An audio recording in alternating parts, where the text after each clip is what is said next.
সহিহ যে 86টা কিতাব আছে তার মধ্যে একটা হলো সহিহ বুখারী।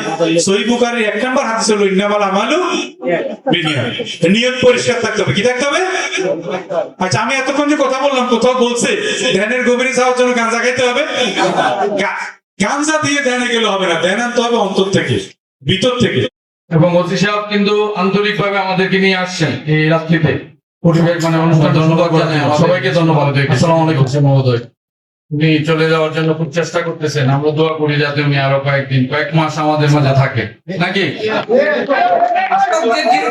ঘোষণা করছে মাদকের, কিন্তু মনে করেন যে যেভাবে এলাকায় পিছিয়ে ছিল, ইনশাআল্লাহ এখন না, হ্যাঁ, আর এটা থাকবো না। আশা করি যতটুকু আছে আর এটা সমূলে একবারে ধ্বংস হয়ে যাবে।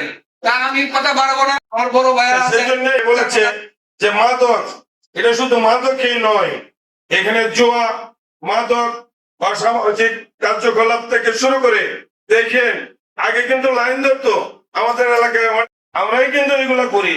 এগুলো থেকে বিরত কে করছে? এটা এই যে আমাদের বর্তমান ওসি মহোদয়, ওনার দ্বারা হয়েছে। সেই জন্যই আমার ছোট ভাই বলেছে যে ওনাকে আমরা আরো বেশি দিন পেতে চাই। এটা কেন আমাদের প্রয়োজনে, আমাদের ধর্মপাশা উপজেলার প্রয়োজনে। সেই জন্যই আমরা সকলে মিলে আমরা ভালো হয়ে চলবো এবং আমাদের ওসি মহোদয় যাতে ভালো থাকেন, এমনকি আমাদেরকে আরো বেশি দিন সেবা দিতে পারেন, সেই আশাবাদ ব্যক্ত করে জন্যই আমি আমাদের মাননীয় সংসদ সদস্যের জন্য দোয়া চেয়ে, আমাদের ওসি মহোদয়ের জন্য দোয়া চেয়ে, সকলের জন্য দোয়া চেয়ে আমি আমার বক্তব্য এখানে শেষ করছি। সবাইকে ধন্যবাদ। আসসালামু আলাইকুম।